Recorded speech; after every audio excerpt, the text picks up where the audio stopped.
اب آ رہا ہے آج کے دور کا موسٹ کریٹیکل ایشو، اور وہ ہے قیام اللیل، جس کو عرف عام میں تراویح کہا جاتا ہے، جیسے لیلۃ القدر کو شب قدر کہا جاتا ہے۔ قیام اللیل کا مسئلہ نماز تراویح بھی کہا جاتا ہے۔ تو بدقسمتی سے قیام اللیل کا جو ایشو ہے، میں یہ لفظ بار بار استعمال کروں گا تاکہ یہ تراویح والا لفظ پیچھے جائے، اس نے زیادہ ایمبیگوٹی کریٹ کی ہے جی، وہ تراویح ترویحہ سے نکلا ہے، وہ اتنے نہیں ہوتے تو اتنے ہوتے ہیں، تو پھر پلس مائنس لگا کے رزلٹ نکالتے ہیں۔ میں چیلنج کرتا ہوں دنیا کی کسی حدیث کی کتاب میں نبی صلی اللہ علیہ وسلم سے یا صحابہ اکرام علیہم رضوان سے تراویح کا لفظ ثابت کریں۔ اس لفظ سے میں کوئی چیڑ نہیں ہے، محدثین نے استعمال کیا، جائز ہے، لیکن اس کو آگے لا کے قیام اللیل کو پیچھے کر کے امت کو جو ہے فتنے میں ڈال دیا ہے۔ لہذا قیام اللیل کے لفظ کو عام کریں، یہ سنت لفظ ہے، اسی کو عام کریں۔ تو اس میں اہل سنت کے درمیان بھی اختلاف پایا جاتا ہے، بریلوی دیوبندی ان کا ایک موقف ہے، اصحاب الحدیث کا دوسرا موقف ہے، اسی طریقے سے اہل تشیع کا بھی اختلاف پایا جاتا ہے، ان کا بھی موقف بالکل ڈیفرنٹ ہے۔ لہذا میں انشاءاللہ فرقہ واریت سے بالا تر ہو کر حق بات پہنچاؤں گا، چاہے اس میں کسی بھی مکتبہ فکر کو بات بری لگے۔ جو حق بات ہے وہ انشاءاللہ آج اس معاملے میں بھی نئے نئے انکشافات ہوں گے، جو میں نہیں کر رہا، پہلے کے ہی لکھے ہوئے کتابوں میں چھپاتے تھے مولوی، میں انشاءاللہ بیان کر دوں گا، آپ جا کے خود چیک کر لیں اور ان مولویوں سے پوچھیں کہ انہوں نے یہ باتیں کیوں چھپائی ہیں امت سے۔ تو الحمدللہ 12 صحیح الاسناد احادیث کی روشنی میں انشاءاللہ ہم اس کو کور کریں گے تراویح کے مسئلے کو۔ تو پہلی بات اصولی سمجھ لیں کہ احادیث کی ٹرم میں 3 چیزیں ایک ہی چیز کے نام ہیں، قیام اللیل، تہجد اور وتر، اور تراویح بھی جو بعد میں اصطلاح آئی وہ بھی اسی کو کہتے ہیں۔ یہ کوئی مختلف نمازیں نہیں ہیں، تمام محدثین اس پر متفق ہیں۔ یہی وجہ ہے کہ امام بخاری رحمۃ اللہ علیہ نے قیام رمضان میں جو چیپٹر باندھا ہے تراویح کا، قیام اللیل کا، اس میں جو احادیث لے کے آئے وہ تہجد کے چیپٹر میں بھی وہی احادیث لے کے آئے، یہی بتانے کے لیے کہ کوئی مختلف نمازیں نہیں ہیں، وہی وتر کی جگہ پہ بھی لے کے آئے۔ سورہ بنی اسرائیل کی آیت نمبر 79 میں اللہ تبارک و تعالیٰ نے نبی صلی اللہ علیہ وسلم پر تہجد کی نماز قیام اللیل کو فرض قرار دے دیا۔ بسم اللہ الرحمن الرحیم، وَمِنَ اللَّيْلِ فَتَہجد بِهِ، اور جب رات ہو تو تہجد اس کے ذریعے ادا کیجیے، قرآن کی تلاوت کریں، اس کو قرات فرمائیں، نافلۃ لک، اور یہ نفل خاص اے محبوب صلی اللہ علیہ وسلم آپ کے لیے، پوری امت کے لیے فرض نہیں ہے۔ عَسَىٰ أَن يَبْعَثَكَ رَبُّكَ مَقَامًا مَحْمُودًا، قریب ہے کہ اللہ تعالیٰ آپ کو اس مقام محمود پر، مقام شفاعت پر فائز فرما دے، جہاں ہر شخص آپ کی تعریف بیان کر رہا ہو۔ آپ تہجد پر استقامت قیام اللیل پر اختیار کریں۔ تو آپ صلی اللہ علیہ وسلم پر یہ نماز فرض تھی پورا سال، امت کے لیے پورا سال سنت ہے، صحابہ کرام پڑھتے تھے، تابعین، تبع تابعین اور اولیاء اللہ آج تک پڑھتے آئے ہیں، لیکن جو سست لوگ میرے جیسے ہیں ان کے لیے حکم دیا گیا ہے کم از کم رمضان میں ہی پڑھ لو۔ اب آپ کو یہ ساری گیم سمجھ آئی؟ قیام اللیل پورا سال ہی ہے، اسی کو تہجد، اسی کو وتر، اور رمضان میں اس کے لیے تراویح ڈسٹنگوش کرنے کے لیے محدثین میں اس طرح آ گئی۔ تو پورا چیپٹر ہے صحیح بخاری میں، 6 احادیث ہیں رمضان والے چیپٹر میں۔ اب یہ اسی چیپٹر سے میں حدیثیں بیان کر رہا ہوں، لہذا یہ جو پبلک کو دھوکہ دیتے ہیں نہیں نہیں نہیں یہ تو تہجد کی نماز الگ تھی، تراویح الگ تھی، قیام اللیل الگ تھا، تو یہ میں چیپٹر ہی وہ تراویح والا کھول رہا ہوں۔ صحیح بخاری میں 6 حدیثیں انٹرنیشنل نمبر کے مطابق 2008 سے لے کے 2013 تک۔ پہلی حدیث صحیح بخاری اور مسلم کی متفق علیہ حدیث کہ ابو سلمہ بن عبد الرحمن رضی اللہ تعالیٰ عنہ نے سیدہ عائشہ سے پوچھا، اماں جان یہ بتائیے کہ نبی صلی اللہ علیہ وسلم کی رمضان کی قیام اللیل کس طرح ہوا کرتی تھی، رات کی نماز رمضان میں، کیونکہ رمضان میں تو پرٹیکولر حکم ہے عبادت کرنے کا، رات کو جاگنے کا۔ تو سیدہ عائشہ رضی اللہ تعالیٰ عنہ نے کیٹیگوریکل مینشن کیا ایک ہی جملے میں کہ بیٹا رمضان ہو یا غیر رمضان، نبی صلی اللہ علیہ وسلم 11 رکعتوں سے زیادہ نہیں پڑھا کرتے تھے، رمضان ہو یا غیر رمضان۔ اور یہ امام بخاری قیام رمضان یعنی تراویح والے چیپٹر میں لے کے آئے ہیں، تہجد میں بھی لے کے آئے اسی حدیث کو، تاکہ پتہ چلے تہجد، قیام اللیل، تراویح، وتر یہ ایک ہی نماز کے نام۔ پھر سیدہ عائشہ کہتی ہیں کہ نبی صلی اللہ علیہ وسلم 4 رکعتیں پڑھتے، ان کی خوبصورتی نہ پوچھو اور ان کی لمبائی نہ پوچھو، پھر آپ صلی اللہ علیہ وسلم 4 رکعتیں پڑھتے. ان کی خوبصورتی نہ پوچھو, ان کی لمبائی نہ پوچھو, کتنی لمبی ہوتی تھی وہ.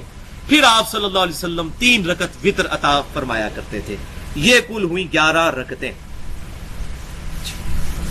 اب یہاں پر جو 4 رکعتوں کا بیان ہوا یہ بھی 2 کر کے ہیں, وہ اگلی حدیث آ جائے گی بخاری مسلم.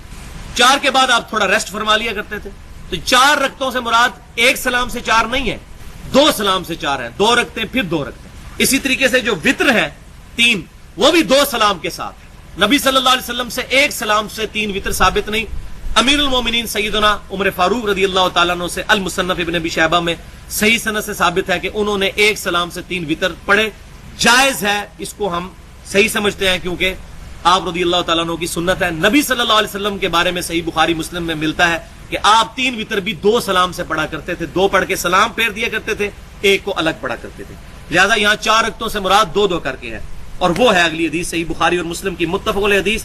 اما عائشہ رضی اللہ تعالیٰ عنہ کہتی ہیں کہ نبی صلی اللہ علیہ وسلم عشاء سے لے کر فجر تک کبھی بھی 11 رکعتوں سے زیادہ نہیں پڑھا کرتے تھے.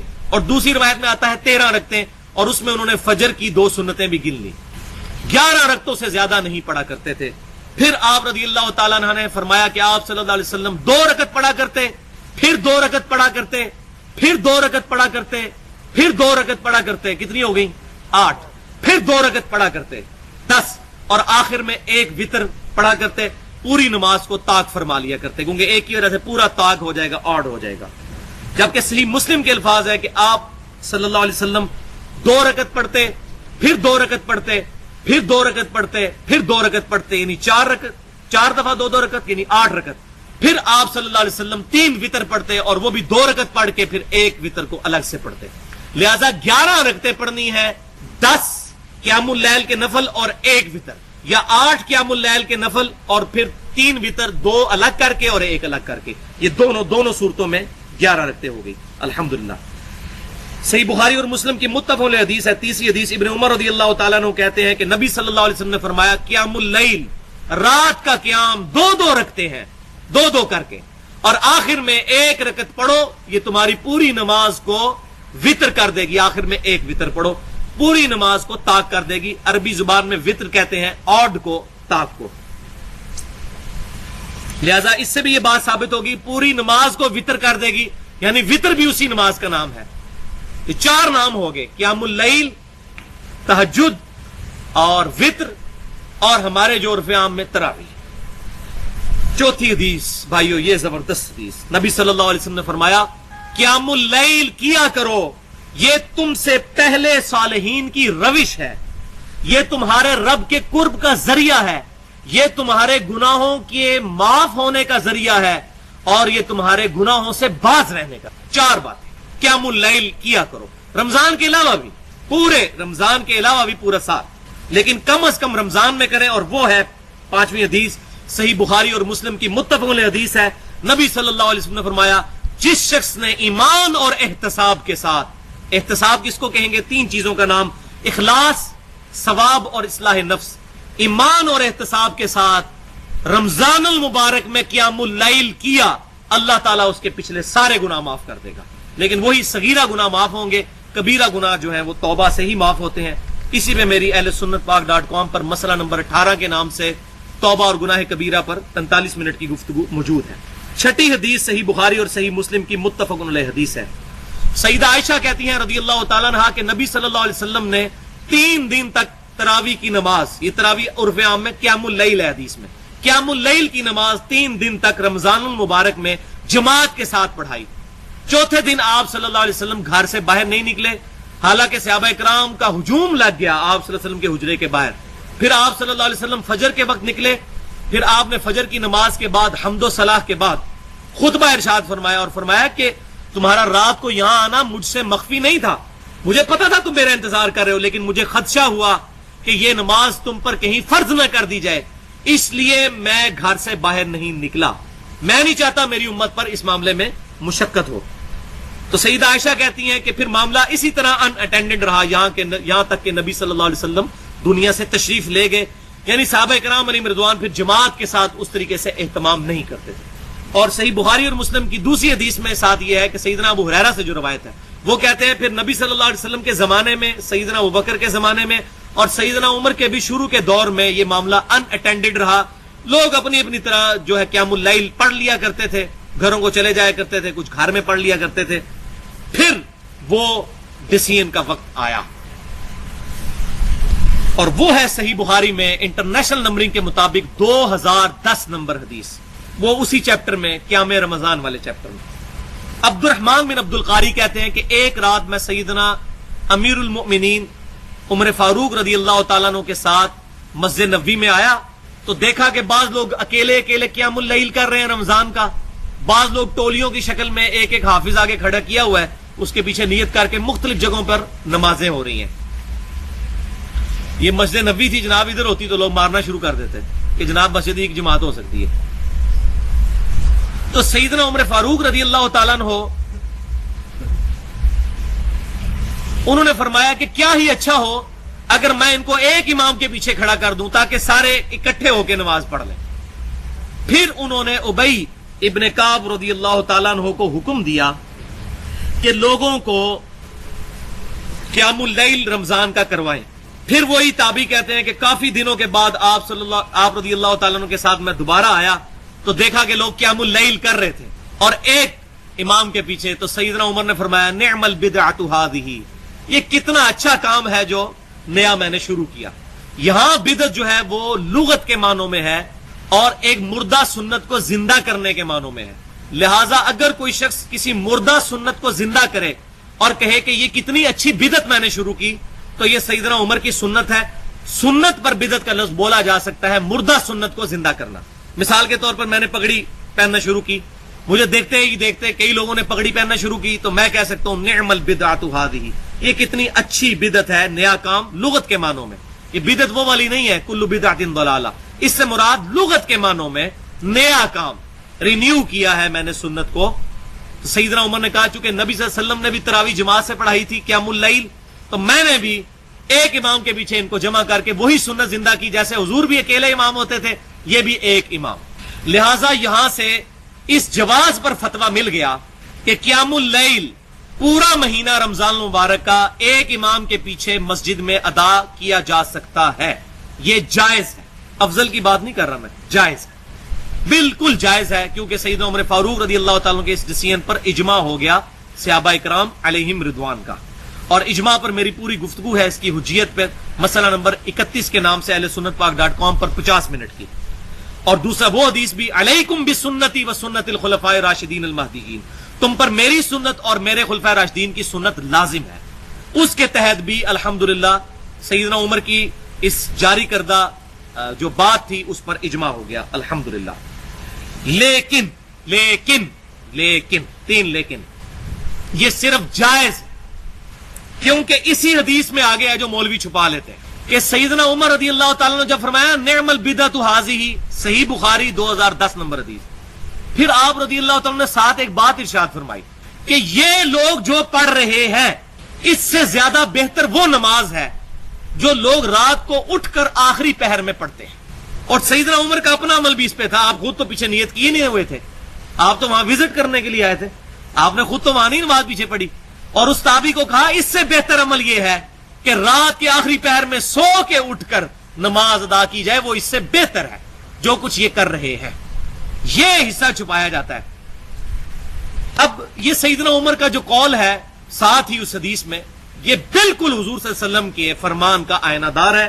اور وہ فرمان الحمدللہ میں نے ڈھونڈ لیا صحیح مسلم میں کہ آپ صلی اللہ علیہ وسلم سے پوچھا گیا کہ بتائیے فرض نماز کے بعد سب سے افضل نماز کون سی ہے، تو آپ صلی اللہ علیہ وسلم نے فرمایا فرض کے بعد سب سے افضل نماز رات کے آخری حصے میں اٹھ کر نفل ادا کرنا ہے. یہ سب سے افضل نماز. کیوں کہ صحیح بخاری اور مسلم کی متفق علیہ حدیث ہے کہ جب آخری تہائی رات رہ جاتی ہے، یعنی 6 گھنٹے کی رات ہو تو آخری 2 گھنٹوں میں اللہ تعالیٰ اپنی شان کے لائق آسمان دنیا پر نزول فرماتا ہے. اس کی کیفیت میں ہم نہیں پڑھتے، اور اللہ تعالیٰ کی طرف سے یہ ندا آتی ہے کوئی دعا کرنے والا میں اس کی دعا قبول کروں، ہے کوئی مانگنے والا میں اس کو عطا کروں، ہے کوئی مغفرت طلب کرنے والا میں اسے بخش دوں. حتیٰ کہ فجر کا وقت شروع ہو جاتا ہے، یہ اللہ کی طرف سے ندا آتی رہتی ہے. اس معاملے میں جو اسماء و صفات کا مسئلہ ہے وہ میں نے مسئلہ نمبر 41 کے نام سے نور من نور اللہ وحدت الوجود اور علم الکلام کے اوپر ڈیٹیل سے 1 گھنٹے کی گفتگو کی ہے، وہ میں یہاں پر بحث میں نہیں لانا چاہتا. میں بار بار اس لیے بتا رہا ہوں یہ چیزیں، کچھ چیزیں جو ہے وہ میں سکپ کرتا جا رہا ہوں. تو یہ سیدنا عمر فاروق رضی اللہ تعالیٰ کا فرمان عین ان احادیث کے مطابق ہے اور آپ صلی اللہ علیہ وسلم اور اللہ کی منشا کے مطابق ہے. لہٰذا اب یہاں پر 2 آپشن بنے گے، اب ان کو سمجھ لیں. یہ سب سے اس کا امپورٹنٹ کنکلوژن ہے قیام اللیل کا. آپشن نمبر 1 یہ ہے کہ رات کو عشاء کے ساتھ ہی قیام اللیل کر لیا جائے، اور اسی میں افضل یہ ہے کہ رات کے آخری پہر میں جماعت کے ساتھ قیام اللیل کیا جائے.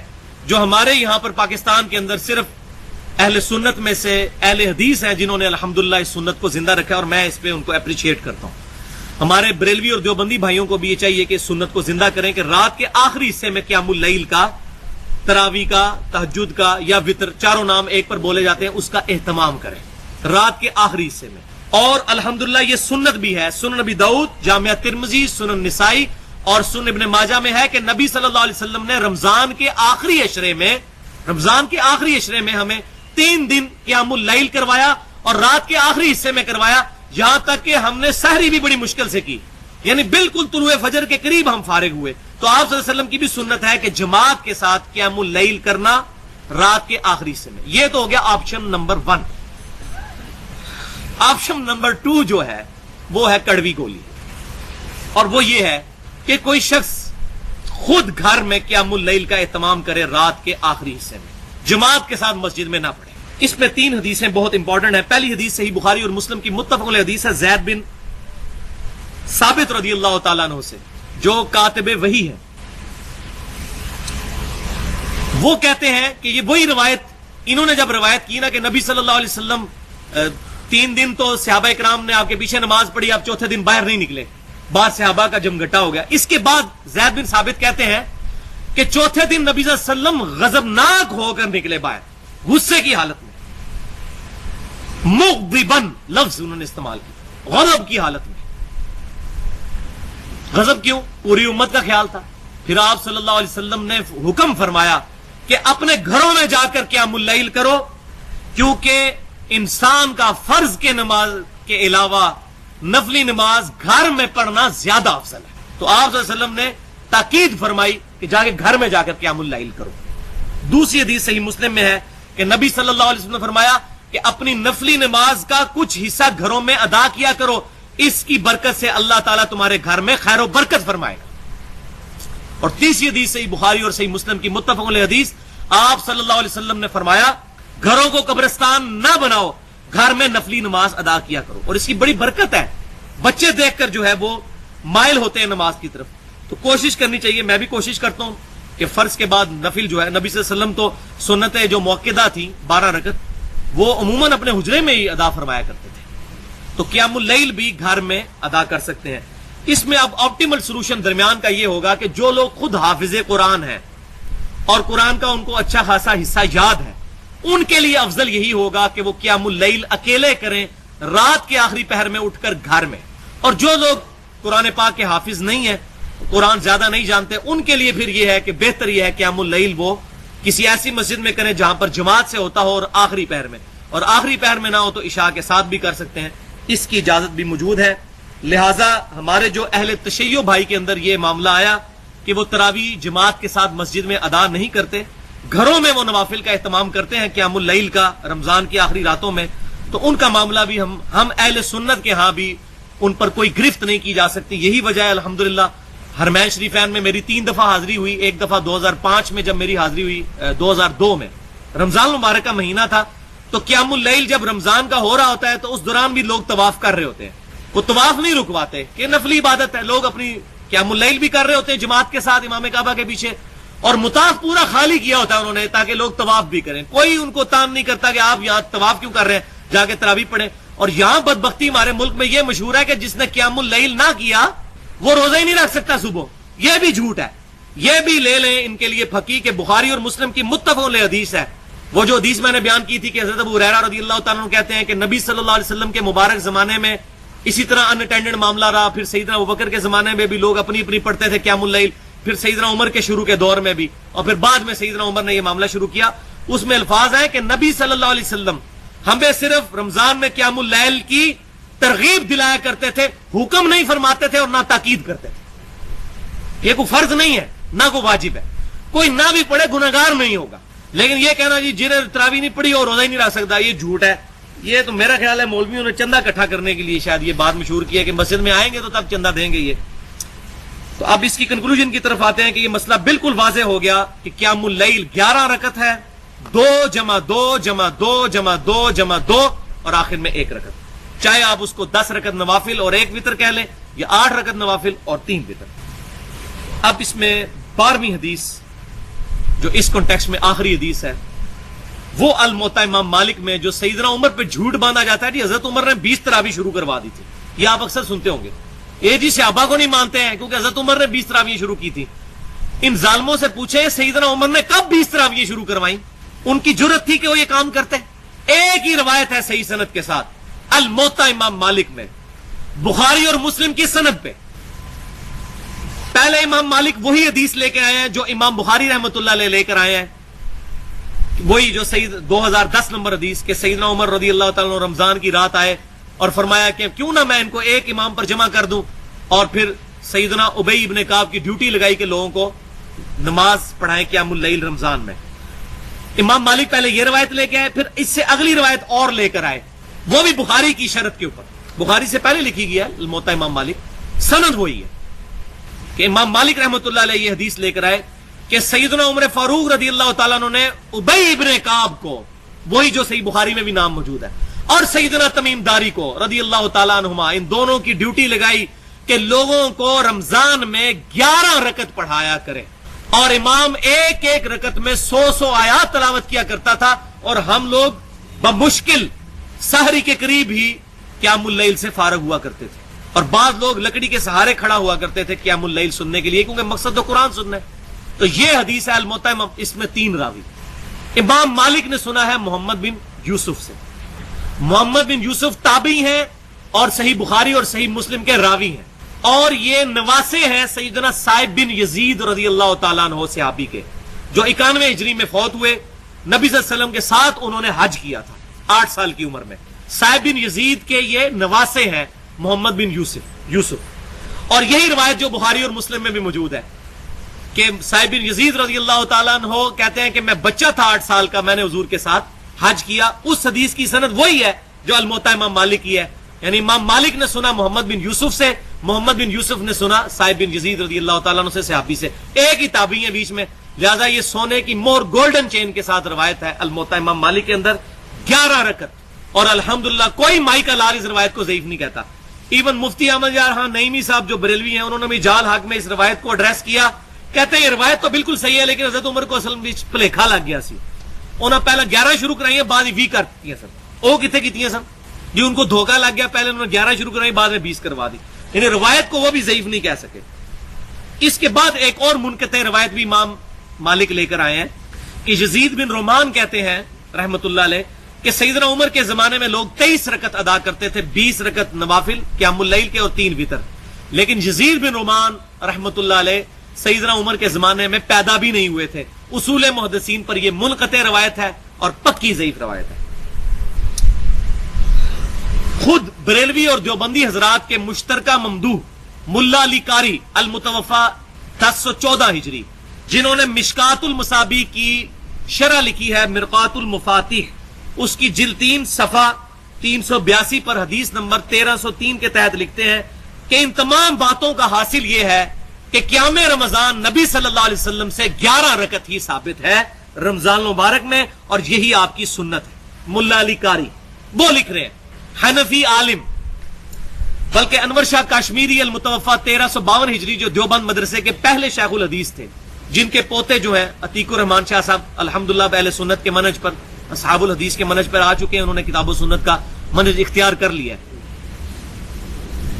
پہلے دیوبند کے مفتی انور شاہ کاشمیری، وہ اپنی صحیح بخاری کی شرح فیض الباری میں لکھتے ہیں، اور جامعہ ترمذی کی شرح العرف الشذی میں لکھتے ہیں، فیض الباری جلد 2 صفحہ 420 پر، اور العرف الشذی جلد 1 صفحہ 166 پر، بڑا صحیح انہوں نے تڑپ کا اظہار کیا. وہ کہتے ہیں اس بات کو مانے بغیر چارہ ہی نہیں ہے کہ تہجد، قیام اللیل، وتر اور تراویح ایک ہی نماز کے 4 نام ہیں اور نبی صلی اللہ علیہ وسلم سے 11 رکعت سے زیادہ ثابت نہیں. جادو وہ جو سر چڑھ کر بولے. تو بھائیو اصل جھگڑا یہ نہیں ہے کہ 20 رکعت پڑھی جائے یا 30 رکعت یا 40. اصل یہ ہے کہ نبی صلی اللہ علیہ وسلم نے 11 رکعت پڑھی. اس سے زیادہ اگر کوئی نوافل کے طور پر پڑھ لے تو جائز ہے، ہم اس کو غلط نہیں کہتے. خود صحیح مسلم میں موجود ہے کہ نبی صلی اللہ علیہ وسلم بعض اوقات عشاء کے وتر پڑھنے کے بعد 2 نفل بیٹھ کے پڑھا کرتے تھے. ایک صحابی نے پوچھا یا رسول اللہ صلی اللہ علیہ وسلم آپ تو کہتے ہیں کہ بیٹھ کے پڑھنا آدھا ثواب ہے، تو آپ نے فرمایا میں تمہاری طرح نہیں ہوں، مجھے اللہ تعالیٰ پورا ثواب دیتا ہے. تو آپ صلی اللہ علیہ وسلم 2 رکعت نفل بیٹھ کر بھی پڑھ لیتے تھے وتر کے بعد. اور یہ بھی تحفہ لے جائیں، بائی چانس ذہن میں آیا میں نے بیان نہیں کرنا تھا، سنن دارمی میں صحیح سند کے ساتھ حدیث ہے. آپ صلی اللہ علیہ وسلم نے فرمایا جو شخص وتر کے بعد 2 نفل پڑھ لے گا، اگر وہ تہجد قیام اللیل کے لیے نہ بھی اٹھا، اللہ تعالیٰ اس کو ثواب عطا فرما دے گا. جب سے میں نے یہ حدیث پڑھی الحمدللہ میں نے تو یہ اپنی تہجد اب بڑی آسان کر لی ہے کہ عشاء کے وتر کے بعد 2 نفل. اور مسند امام احمد میں ہے کہ آپ صلی اللہ علیہ وسلم ان 2 نفلوں میں پہلی رکعت میں اذا زلزلت الارض زلزالها اور دوسری رکعت میں قل یا ایھا الکافرون پڑھتے تھے. یہ بھی یاد کر لیں، یہ تحفہ لے جائیں تہجد پورا سال پڑھنے کا. آپ نے فرمایا آنکھ کھل گئی تو ٹھیک، ورنہ اللہ تعالیٰ تمہارے لیے تہجد کا ثواب لکھ دے گا. 2 رکعت نفل صحیح مسلم سے بھی ثابت ہے کہ آپ نے وتر کے بعد پڑھے. لہٰذا اس سے یہ بات بھی پتا چلی کہ وہ جو حدیث ہے صحیح بخاری اور مسلم کی کہ وتر کو اپنی نماز کی آخری نماز بناؤ، اس کا مطلب یہ ہے کہ آپ کی نماز آڈ رہنی چاہیے. ورنہ حضور نے خود کیا کیا، وتر کے بعد 2 نفل پڑھے، لیکن 2 نفل پڑھنے سے آپ کی اوورال نماز جو ہے وتر ہی رہی. 11 میں 2 جمع کریں تو 13، 15 تو نہیں ہوئے، 14 تو نہیں ہو گئے، نہ 16 ہوئے. تو اس حدیث کا مطلب یہ ہوا ہے کہ وتر کو آخری نماز کا یہ مطلب نہیں کہ وتر کے بعد نماز نہیں پڑھ سکتے. وتر کے بعد 2 رکعت کر کے پڑھو، یعنی وتر دوبارہ نہ پڑھو ورنہ وہ پھر دوبارہ ایون ہو جائے گی. یہ اس حدیث کا فہم ہے جو الحمدللہ اکثر لوگوں کو کلیئر نہیں، میں نے آج الحمدللہ کلیئر کر دیا. لہٰذا اس معاملے میں جو ہمارے اصحاب الحدیث اہل سنت کے اہل حدیث بھائی جو ہیں وہ یہ کہتے ہیں ہم 11 رکعت سے زیادہ نہیں پڑھیں گے، اس کو پازیٹیولی لینا چاہیے کہ وہ سنت پر عامل ہے اور نبی صلی اللہ علیہ وسلم کی حمیت ہے کہ وہ کہتے ہیں ہم 11 سے زیادہ نہیں پڑھیں گے. اور الحمدللہ ان کے علماء بھی یہ نہیں کہتے کہ 11 سے زیادہ پڑھنا بدعت ہے، کوئی بھی نہیں کہتا. ہم صرف یہ کہتے ہیں اہل سنت کا منہج رکھنے والے لوگ کہ 11 رکعت سنت ہے، تراویح کر کے قیام اللیل اسی کو جماعت کے ساتھ پڑھائیں. اس کے علاوہ لوگ گھروں میں جا کے نفل پڑھیں، بے شک وتر کے بعد بھی پڑھتے رہیں، کوئی حرج نہیں ہے. وتر کے بعد جتنے پڑھیں گے 2 کر کے وہ نماز وتر ہی رہے گی، وہ آڈ ہی رہے گی، ایون نہیں بنے گی، جفت ہی رہے گی، تاک نہیں ہوگی. لہذا 20 رکعت یہ بالکل صحیح سند کے ساتھ ثابت ہے. میں 2 نمبری نہیں کروں گا. المصنف ابن ابی شیبہ میں اور سنن الکبریٰ بہیقی میں کہ کئی تابعین 20 رکعت نوافل بھی ادا کیا کرتے تھے، لیکن اپنے اپنے، جماعت کے ساتھ نہیں. اور بعض سے 40 رکعت 41 رکعت بھی ثابت ہے وتر ملا کے. تو اگر کوئی 20 پڑھے، 41 پڑھے، 23 پڑھے، جتنے مرضی پڑھے، لیکن تراویح کر کے قیام اللیل سنت وہ 11 رکعت ہی ہوں گے. اور اس میں الحمدللہ امام ترمذی رحمۃ اللہ علیہ انٹرنیشنل نمبرنگ کے مطابق 806 نمبر حدیث میں بڑی ڈیٹیل سے بحث کی ہے ان بدبختوں کے لیے جنہوں نے یہ مشہور کر دیا کہ جی 20 رکعت پہ اجماع ہے. جھوٹے لوگ، 20 رکعت پہ اجماع کیسے ہے؟ سنت کے خلاف اجماع ہو ہی نہیں سکتا کبھی بھی، وہ اجماع ہی نہیں ہوتا جو سنت کے خلاف ہو، اجماع ہو ہی نہیں سکتا. تو امام ترمذی نے 806 نمبر انٹرنیشنل نمبر کے مطابق حدیث کے تحت لکھا ہے کہ احمد بن حنبل رحمۃ اللہ علیہ فرماتے ہیں کہ تراویح کے بارے میں، قیام اللیل کے بارے میں رمضان میں مختلف اقوال ہیں، اس میں کوئی قید نہیں، جتنی مرضی رکھتے پڑھو. اور امام شافعی رحمۃ اللہ علیہ کا قول صحیح سند کے ساتھ مختصر قیام اللیل، امام محمد بن نصر المروزی رحمۃ اللہ علیہ المتوفا 294 ہجری جو پہلے 300 سال کے محدثین میں سے ہیں، انہوں نے قیام اللیل پہ کتاب لکھی ہے. اس میں 272 احادیث اور آثار جمع کیے ہیں. اس میں صحیح سند سے امام شافعی کا قول لے کر آئے ہیں کہ اگر قیام لمبا ہو، رکعتیں بے شک مختصر ہوں لیکن قیام لمبا ہو، تو وہ میرے نزدیک قیام اللیل میں رمضان میں زیادہ پریفریبل ہے بجائے زیادہ رکعتیں پڑھنے کی. اور اس امام شافعی کے قول کو الحمدللہ ایک حدیث بھی صحیح مسلم کی سپورٹ کرتی ہے کہ نبی صلی اللہ علیہ وسلم نے فرمایا افضل الصلاۃ طول القنوت، افضل ترین نماز وہ ہے جس میں قیام لمبا ہو، سجدہ لمبا نہیں، جس میں قیام لمبا ہو. کیوں؟ یہ قرآن پڑھا جائے گا اس میں. یہ ساری گیم قرآن کے گل گھومتی ہے. یہ رمضان کا مہینہ بھی قرآن کا مہینہ، شہر رمضان الذی انزل فیہ القرآن. رات تراویح میں قرآن، قیام اللیل میں قرآن، دن کو قرآن ہو رہی ہوتی ہے. اس مہینے میں الحمدللہ. لہذا امام شافعی رحمۃ اللہ علیہ نے فرمایا کہ قیام لمبا ہو، اور بالکل ان کی بات حدیث کے مطابق. انہوں نے فرمایا اس میں کوئی تنگی نہیں ہے، کوئی جتنے مرضی نوافل ادا کرے، لیکن بہتر یہ ہے کہ نوافل تھوڑے ہوں اور قیام لمبا ہو. اب رہا یہ مسئلہ، اب انشاءاللہ مزید 10 منٹ کے اندر یہ لیکچر کنکلوڈ ہو جائے گا انشاءاللہ تعالی. اکثر پوچھ رہے ہیں جی حرمین شریفین میں 20 تراویح کیوں ہوتی ہے؟ اگلے دن ایک دیوبند کے مفتی کا مجھے فون آیا کہ جی حرمین شریفین میں 20 رکعت تراویح ہوتی ہے قیام اللیل رمضان میں، تو پھر اجماع ہو گیا اس پہ. میں نے کہا ماشاءاللہ یہ اجماع کی تعریف ہے کہ جو کچھ سعودی عرب میں ہو رہا ہوگا اس پہ اجماع ہے. اجماع وہ ہوگا جس کو پوری امت ایکسپٹ کرے گی. سعودی عرب میں ہونا، حرمین میں ہونا کوئی دلیل نہیں ہے اس بات کی. تو یہ میری پوری گفتگو قرآن و سنت سے دلائل پہ تھی کہ 11 رکعت ہے نبی صلی اللہ علیہ وسلم سے ثابت. اس کے بعد یہ ہمارا پہلا جواب ہے جو یہ کہتے ہیں حرمین شریفین میں 20 رکعت ہوتی ہے، وہاں بے شک 40 ہوں. ہمارے لیے حجت کتاب اللہ اور سنت اور صحابہ کا اجماع ہے. یہ تو تھا اصولی جواب.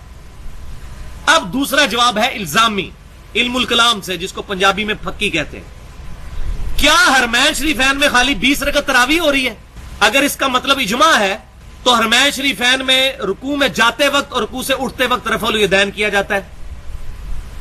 پوری دنیا کے حنفی نہیں کرتے، تو اس پہ بھی اجماع تصور کریں. حرمین شریفین میں آمین اونچی آواز سے ہوتی ہے اور گونج اٹھتی ہے مسجد پوری، اس پہ بھی اجماع ہو گیا. یہاں بھی حنفی شروع کروایا ہمارے بریلوی اور دیوبندی بھائی. حرمین شریفین کے اندر اقامت اکیری کہی جاتی ہے، جو سنت ہے، صحیح بخاری اور مسلم سے ثابت ہے کہ آپ صلی اللہ علیہ وسلم اذان کے جواب، اذان کے کلمات 2 دفعہ اور اقامت کے 1 دفعہ تعلیم فرماتے تھے سوائے قد قامت الصلاۃ کے. تو پھر اکیری اقامت پہ بھی اجماع ہو گیا. حرمین شریفین میں فرض نماز کے بعد اجتماعی دعا کوئی نہیں ہوتی. امام کعبہ بیٹھ کے اور امام مسجد نبوی بیٹھ کے اپنے اذکار کرتے ہیں، کوئی اجتماعی دعا نہیں ہوتی. تو لہٰذا یہ بھی نہ یہاں کریں، اس میں بھی اجماع ہو گیا. تو یہ تو نہیں مٹا مٹا ہاپ ہاپ کوڑا کوڑا تھو تھو. ایک اصول رکھیں، ہم الحمدللہ کتاب و سنت اجماع کے ماننے والے ہیں، چاہے حرمین شریفین میں ہوتا ہو یا نہ ہوتا ہو. حرمین شریفین میں جنازے میں ایک طرف سلام پھیرا جاتا ہے اور یہی صحیح سند سے ثابت ہے. یا ہمارے حنفی بھائی اور بعض اہل حدیث بھائی بھی 2 طرف پھیرتے ہیں، یہ ضعیف سند سے ثابت ہے، صحیح سند سے نہیں ثابت ہے. اور بلکہ وہ جو حدیث ابراہیم نخعی سے ثابت ہے، وہ ان کا قول ہے، وہ یہ کہتے ہیں ابراہیم نخعی رحمۃ اللہ علیہ جہاں سے یہ لیتے ہیں سجدہ صاحب کا طریقہ، وہ بھی ثابت ہے کہ ایک طرف سلام پھیر کے پھر 2 سجدے کر کے اتحیات پڑھ کے سلام پھیرنا. اسی میں ہے کہ سجدہ صاحب میں بھی ایک سلام ہے اور جنازے میں بھی ایک سلام ہے. آدھی روایت لے لیتے آدھی چھوڑ دیتے ہیں. علماء یہود کا کردار ہے، افتؤمنون ببعض الکتاب وتکفرون ببعض، کتاب کے کچھ حصے کو مان لیتے ہو، کچھ کو چھوڑ دیتے ہو. ان سے پوچھیں یہ سجدہ صاحب کا طریقہ کہاں لکھا ہوا ہے؟ اس کے ساتھ ہی لکھا ہے جنازے میں بھی ایک سلام ہے. تو حرمین شریفین میں ہر نماز کے بعد جنازے اٹھتے ہیں، 8-8 10-10 جنازوں کا وہ پڑھایا جا رہا ہوتا ہے، ایک طرف سلام پھیرا جاتا ہے.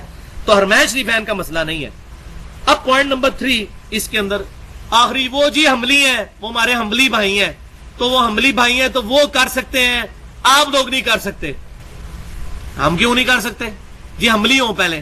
ہم کہتے ہیں الحمدللہ ہم محمدی نسبت کے ساتھ ہیں، امام کائنات صلی اللہ علیہ وسلم کے ساتھ ہماری نسبت ہے.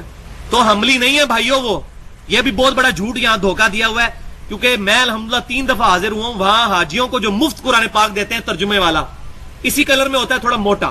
اور پاکستان کے ایک اہل حدیث عالم ہے صلاح الدین یوسف صاحب حفظہ اللہ، ان کا لکھا ہوا ہے وہ، لیکن پروف ریڈنگ انہوں نے کر کے اس میں سے کافی چیزیں نکالی ہوئی ہیں، لیکن جو چیزیں اب بھی موجود ہیں وہ میں ایک بات کرنے لگا ہوں. سورۃ النساء کی آیت نمبر 59، فَإِن تَنَازَعْتُمْ فِي شَيْءٍ فَرُدُّوهُ إِلَى اللَّهِ وَالرَّسُولِ إِن كُنتُمْ تُؤْمِنُونَ بِاللَّهِ وَالْيَوْمِ الْآخِرِ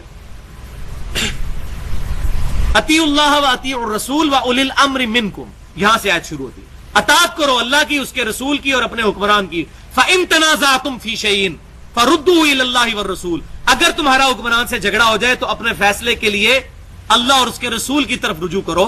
آج یعنی کتاب و سنت کی طرف رجوع کرو. اگر تم اللہ پر اور آخرت پر ایمان رکھتے ہو تو فیصلہ اللہ رسول سے کرواؤ صلی اللہ علیہ وسلم. اس پہ ہی میری پوری گفتگو ہے 25 منٹ کی. مسئلہ تقلید اور پہلے 300 سال کے مسلمان اہل سنت پاک.com پر تقلید پہ موٹی موٹی کتابیں ایک طرح ہیں اور وہ 25 منٹ کی گفتگو ایک طرف، کہ نہ ہم مقلد ہیں نہ غیر مقلد ہیں، ہم متبع سنت ہیں. قل ان کنتم تحبون اللہ فاتبعونی یحببکم اللہ. تو اس آیت کی شرح میں سعودی عرب سے جو قرآن چھپ رہا ہے، جو حاجیوں کو مفت دیتے ہیں، اس میں انہوں نے اس کی شرح میں لکھا ہوا ہے کہ جو آج کے لوگ ہیں انہوں نے اللہ اور اس کے رسول کے ساتھ تیسرے ایک اپنے امام کی تقلید کو، اس کی اطاعت کو بھی واجب قرار دے دیا ہے، جس کے واجب ہونے کا کوئی ثبوت کتاب و سنت میں موجود نہیں، بلکہ اس اماموں کی تقلید نے اور اس اندھی پیروی نے امت میں وہ رکھنا ڈال دیا ہے کہ امت کے اتفاق ہونے کا اب سوال ہی پیدا نہیں ہوتا، صرف اس تیسری اطاعت کو واجب قرار دینے کی وجہ سے۔ انہوں نے تو اس کو حرام لکھا ہے، تو اگر وہ عملی ہوتے تو یہ کہتے کہ اماموں کی تقلید یا اطاعت کرنا یہ حرام ہے، خود اپنے اوپر حرام کا فتویٰ لگا رہے ہوتے، وہ الحمدللہ متبع سنت ہے الحمدللہ۔ تو یہ بھائیو ایک تاریخی مسئلہ ہے، اس کو بھی سمجھ لیں۔ 1925 کے اندر جب عرب ریولوشن کی وجہ سے حادثاتی طور پہ، وہ ریولوشن جس طرح بھی آئی تھی اس سے قطع نظر، حادثاتی طور پر کتاب و سنت کے منہج والے علماء کی حکومت آ گئی حرمین شریفین میں، وہاں پر انہوں نے پہلے سال 11 رکعت سنت کے مطابق شروع کروائے، لیکن ظاہر ہے کہ 700-800 سال تک وہاں پہ صوفیوں کی حکومت رہی تھی، حنفیوں کی، سلطنت عثمانیہ کی، جنہوں نے وہاں وہ مزار بھی بنائے تھے، جس میں میری پوری گفتگو بھی موجود ہے، ولادت مصطفیٰ صلی اللہ علیہ وسلم کے نام سے 2 گھنٹے پہ نبی صلی اللہ علیہ وسلم کی انہوں نے مخالفت کی، وہ مزار بھی انہوں نے توڑے علماء عرب نے۔ تو پہلے سال انہوں نے 11 رکعت پڑھائی، لیکن جھگڑا شروع ہو گیا کیونکہ انہوں نے 4 مصلے ڈالے ہوئے تھے، حنفی، شافعی، مالکی، حنبلی۔ آج بھی جو آپ کو ویڈیو ملتی ہے حرمین شریفین کی تعمیر کی، اس میں بھی وہ مصلے موجود ہیں، 1955 میں توڑے ہیں انہوں نے، اٹھا پہلے ہی لیے تھے۔ حنفی مسئلہ جو مصلہ، یہ مطلب خانہ کعبہ شریف پاکستان کی طرف سے دیکھیں ایسے، یہاں پر حنفی تھا، یہاں پر شافعی، یہاں پر جو ہے وہ مالکی، اور یہاں پر حنبلی، یہ 4 مصلے تھے، اور مقام ابراہیم پہ کوئی مصلہ نہیں تھا جو قرآن میں حکم ہے، وَاتَّخِذُوا مِن مَقَامِ إِبْرَاهِيمَ مُصَلًّى۔ تو جیسے ہی حکومت آئی علماء عرب کے بعد، انہوں نے کہا 4 مصلے اٹھاؤ ان کے، اور مقام ابراہیم پہ امام کعبہ کو انہوں نے کھڑا کیا سنت کے مطابق۔ اب 4 مصلے اٹھائے، 11 رکعت ہوئی، تو یہ تو چونکہ پڑھتے تھے 20 رکعت، انہوں نے اپنے امام آگے کھڑے کر کے پھر تراویح شروع کروا دی مزید آگے۔ تو پھر علماء عرب نے، حکومت نے مشورہ کیا کہ یہ ہم نے مصلے اٹھائے تھے، پھر انہوں نے مصلے ڈال دیے ادھر اپنی تراویح لادہ سے، تو انہوں نے کہا چلو اس طرح کرتے ہیں، 2 امام مقرر کر دیتے ہیں، کیونکہ 10 رکعت اور 7 وتر سنت ہے، تو ایک امام 10 رکعت پڑھا کے چلا جائے، دوسرا امام آ کر 10 رکعت پڑھائے، تاکہ یہاں پر وہ سنت سے ایکسیڈ بھی نہ کریں، اور جو لوگ جن کو لادہ امامت کا شوق ہے مصلے سنبھال لے گا، ان کے لیے بھی ایک تدارک ہو جائے۔ یہ انہوں نے حکمت عملی اڈاپٹ کی، یہ ان کی اپنی حکمت عملی تھی، میرے نزدیک یہ بھی ٹھیک نہیں ہے، ان کو سنت قائم کرنی چاہیے تھی۔ بل ابھی یہ ہے کہ پچھلے تقریباً 80-90 سال سے 2 امام ہیں، 10 پڑھا کے ایک چلا جاتا ہے، پھر دوسرا آ کر 10 پڑھاتا ہے، اور اس طریقے سے انہوں نے ایک سنت کو اجاگر کرنے کی کوشش کی ہے، لیکن ظاہر ہے کہ مجبوری ہے ان کی۔ بہرحال آج وہ اتنے مضبوط ہیں کہ وہ سنت کو زندہ کر سکتے ہیں۔ اور مزے کی بات یہ ہے، سوائے حرمین شریفین کے، مکے اور مدینے کے، وہ بھی 2 مسجدوں میں، مسجد الحرام اور مسجد نبوی کے، پورے سعودی عرب میں 8 رکعت صلاۃ اللیل اور 3 وتر ادا کیے جاتے ہیں، 11 رکعت۔ ایون خانہ کعبہ میں باب العمرہ کے ساتھ ہی ایک باہر مسجد ہے، اس میں بھی 11 رکعت ہوتی ہیں۔ مدینہ یونیورسٹی میں 11 رکعت ہوتی ہے، مکہ یونیورسٹی میں 11 رکعت ہوتی ہے، مکے اور مدینے میں کئی مسجدیں میں نے وزٹ کی ہیں، 11 رکعت ہوتی ہیں۔ صرف وہ انہوں نے ان کو حنفیوں کے فتنے سے بچنے کے لیے کہ وہ یہ اپنی لادہ امامت نہ شروع کروا دیں، انہوں نے یہ کام شروع کیا۔ میرا کوئی ایک عام حنفی کے ساتھ محبت ہے، نہ میں ان کو اہل سنت سے خارج کرتا ہوں، بس تعویل کی غلطی لگی ہے، ان کا جو ہے وہ اصلاح ان کی کرنی چاہیے پیار و محبت کے ساتھ، کوئی فتویٰ نہیں ان پر لگاتا، لیکن ان کو یہ بات حق پہنچانی چاہیے، ان کو اکاموڈیٹ کرنے کے لیے انہوں نے یہ سارا معاملہ شروع کیا، ادروائز انہوں نے یہ شروع نہیں کرنا تھا۔ اسی لیے پورے سعودی عرب میں 11 رکعت ہی پڑھی جاتی ہیں، اگر 20 ہو تو پھر سارے 20 پڑھا رہے ہو، تو یہ اس کی حکمت تھی۔ خود میں نے امام کعبہ سے میری ڈسکشن ہوئی شیخ زین العابدین سے مکے میں، انہوں نے کہا، میں نے اسے پوچھا جی قیام اللیل کتنی رکعت ہے رمضان اور غیر رمضان میں؟ انہوں نے کہا جی 11۔ تو میں نے کہا یہ حرمین شریف ہے، انہوں نے کہا جی یہ ان کی وجہ سے ہم کرتے ہیں، ادروائز وہ کہتے ہیں وہ اپنی کسی مسجد میں نماز پڑھاتے تھے، کہتے تھے اس مسجد میں 11 رکعت ہی پڑھاتا ہوں الحمدللہ۔